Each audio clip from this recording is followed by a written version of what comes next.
हम मिस्त्री के स्टाफ के लिए सारे। अच्छा, हम लोग सेमिनार में जाते हैं तो हम लोगों को नींद बहुत आती है, देखते हैं बहुत सारे लोग सो जाते हैं। अभी पैसे की बात हो रही थी, टिकट की बात हो रही थी, तो हम क्या टिकट देकर के सोने के लिए आते हैं? देखिए, इसके ऊपर मुझे एक बहुत अच्छी कहानी याद आ रही है। एक बार ना एक पैसे वाले व्यक्ति थे और उनकी मैडम आरसीएम करती थी, तो अपने पति को बार बार बोलती थी आप जाइए मीटिंग में, आप जाइए मीटिंग में, तो वो मीटिंग में नहीं जाते थे। तो एक दिन उनके बगल में छोटा सा होम मीटिंग था, तो ये हुआ कि आज आप खाली हैं, आप चले जाइए थोड़ा मीटिंग में। तो वो कहे कि ठीक है मैं जाता हूँ। अब वो मीटिंग में गए, जो ही अंदर एंट्री किए रूम में, तो सारे लोगों ने कहा आइए आइए आइए। वो अपना आए, फिर टाट उट बिछाया गया था कि बैठिए बैठिए बैठिए। अब बैठ गए, मीटिंग चालू हो गई और वो बैठने के बाद भाई साहब गहरी निद्रा में चले गए, उनको नींद आ गई। अब नींद आ गई तो अब कोई कैसे जगाए, क्यों डिस्टर्ब करे, बड़े आदमी, पैसे वाले आदमी। सारे लोगों ने मीटिंग ऐसे ही कर लिया। जब मीटिंग संपन्न हो गई तो वहां से सारे लोग चले गए, सिर्फ एक व्यक्ति रुका था जिसका टाट बिछा हुआ था। कहा सर मीटिंग समाप्त हो गई, जाइए जाइए जाइए। तब वो आंख में, अच्छा मीटिंग समाप्त हो गई, अरे मीटिंग तो बहुत अच्छी हुई भाई कल मीटिंग तो बहुत अच्छी हुई। अब वो भी उठे, वहां से घर गए। घर जाके मैडम जी बड़ी उत्साहित थी कि आज हमारे साहब जी बैठे थे, जरूर कुछ सीखे होंगे, आज के बाद उनका नजरिया चेंज होगा। जाते ही पूछे कि हाँ बताइए कैसे मीटिंग रही? कहे मीटिंग तो बहुत अच्छी थी, बहुत टॉप की मीटिंग हुई, वहां 3 चीज सीखने को मिला। आइए आइए आइए, बैठिए बैठिए बैठिए, जाइए जाइए जाइए। यही 3 चीज वहां सीखने को मिला।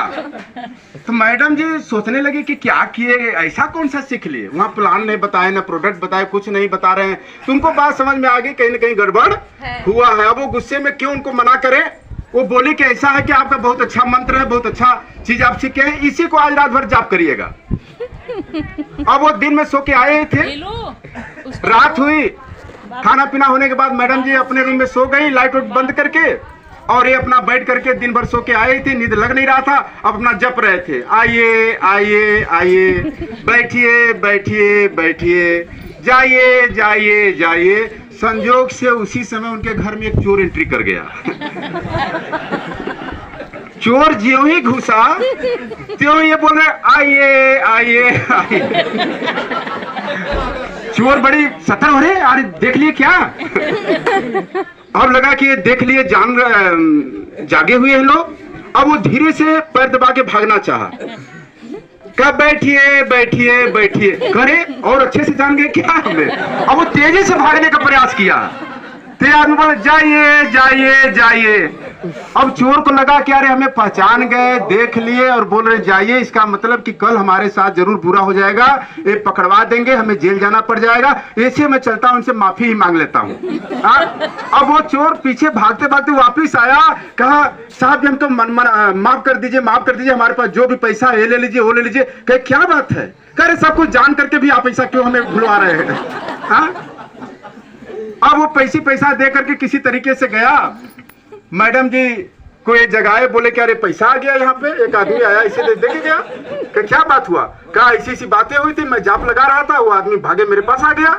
कहा जरा सोचिए, मीटिंग में जाकर के सोने का इतना बड़ा परिणाम है, यदि मन से सीख लिए होते तो कहाँ आप भूल गए होते? हाँ,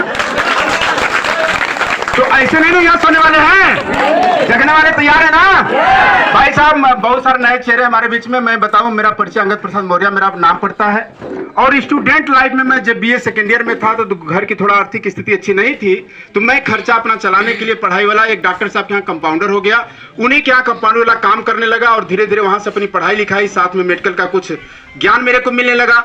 धीरे धीरे समय बीत रहा था, जीवन में कोई अनुभव नहीं थे, नॉलेज नहीं था, कहाँ जाना है, क्या बनना है, जीवन का उद्देश्य का पता नहीं था। उसी दौरान एक अपरिचित व्यक्ति के माध्यम से, ध्यान रखिएगा, जीवन में कब किसके माध्यम से कहां टर्निंग पॉइंट आ जाए ये हमें और आपको पता नहीं होता साथियों। इसलिए कभी भी अवसर आपके जीवन में आए तो अवसर को छोड़ना नहीं चाहिए।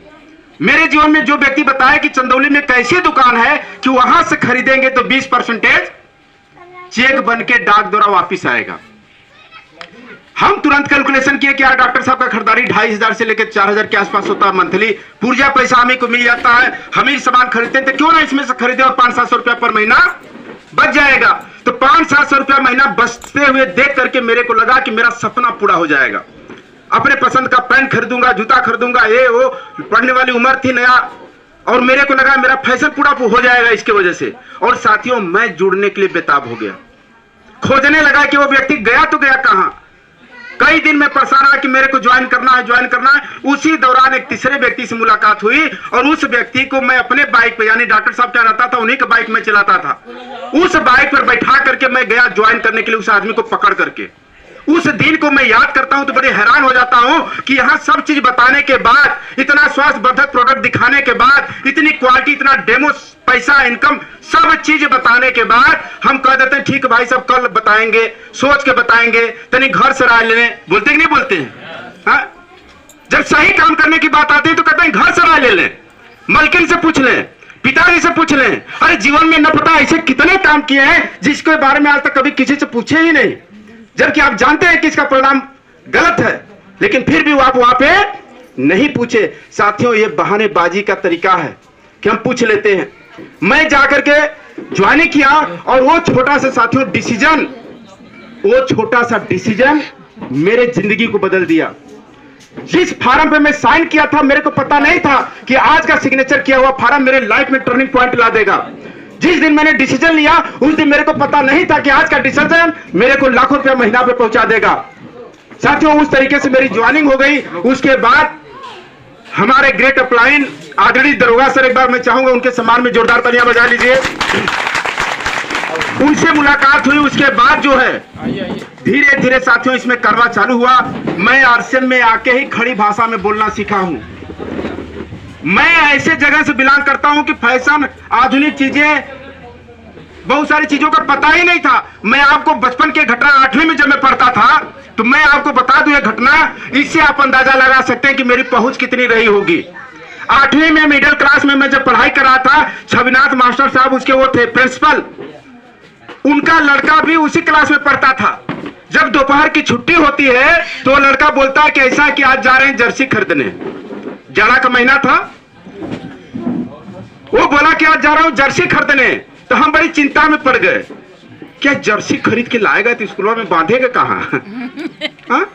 हम बड़ी सोच रहे थे। घंटी लग गई, रेसेस वाला खत्म हो गया। फिर हम लोग बैठे, कुछ देर के बाद हुआ यार, घंटी लगने के बाद आके बगल में बैठ गया तो धीरे से मुझसे पूछ रहे हैं जर्सिया कहाँ है? क्या कि हाँ दिखाओ। हम बाहर में ताक रहे हैं कि हर जर्सी बांधा है, गाय समझ रहे ना? तो हम कल 1 लीटर दूध दे, दूध खा जाती यार, वो जर्सी यार जा रहा है थोड़ा ये कोट ना। हम कह अरे यार, थोड़ा सा अपना माथा ठोके कि हमारा नॉलेज कहाँ है। ऐसे जगहों से भाई साहब उठ करके ABCD पढ़ने से लेकर के, खड़ी भाषा में बोलने से लेकर के, कपड़ा पहनने से लेकर सारी चीजें हम लोग आरसीएम में आके ही सीखे। भाई साहब आरसीएम में ही आके सीखे। सोचिए ऐसे लोगों को यह आरसीएम कहां से कहां पहुंचा दिया, अंगूठा छाप आदमी को कहां से कहां पहुंचा दिया, ट्रक के ड्राइवर को कहां से कहां पहुंचा दिया, भाई चलाने वाला आदमी को कहां से कहां पहुंचा दिया। आप देखिए, आप यह नहीं कर सकते कि हम इस बिजनेस में कामयाब नहीं हो सकते।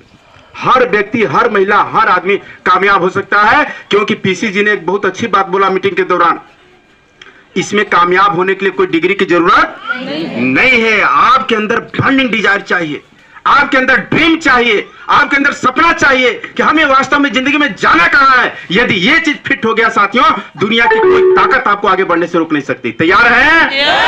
तैयार हैं? स्टूडेंट लाइफ से मेरी कहानी साथियों चालू हुई। एक मेरी अच्छी आदत, मैं कभी भी अपने अपलाइन को इग्नोर नहीं किया। जो भी आदेश कहा गया, जो भी बातें बताई गई, आंख बंद करके उसको फॉलो किया। बोले कि यहां खड़े रहिए तो मैं खड़ा हो गया, बोले सेमिनार में आ जाइए तो बिना दिमाग लगाए।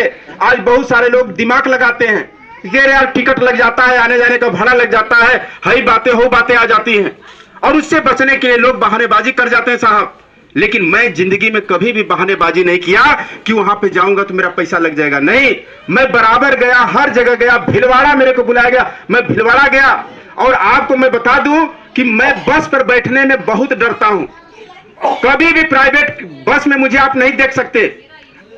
पहले मैं आपको बता दूं कि मेरा मारकुंडी में रहा निवास पहले,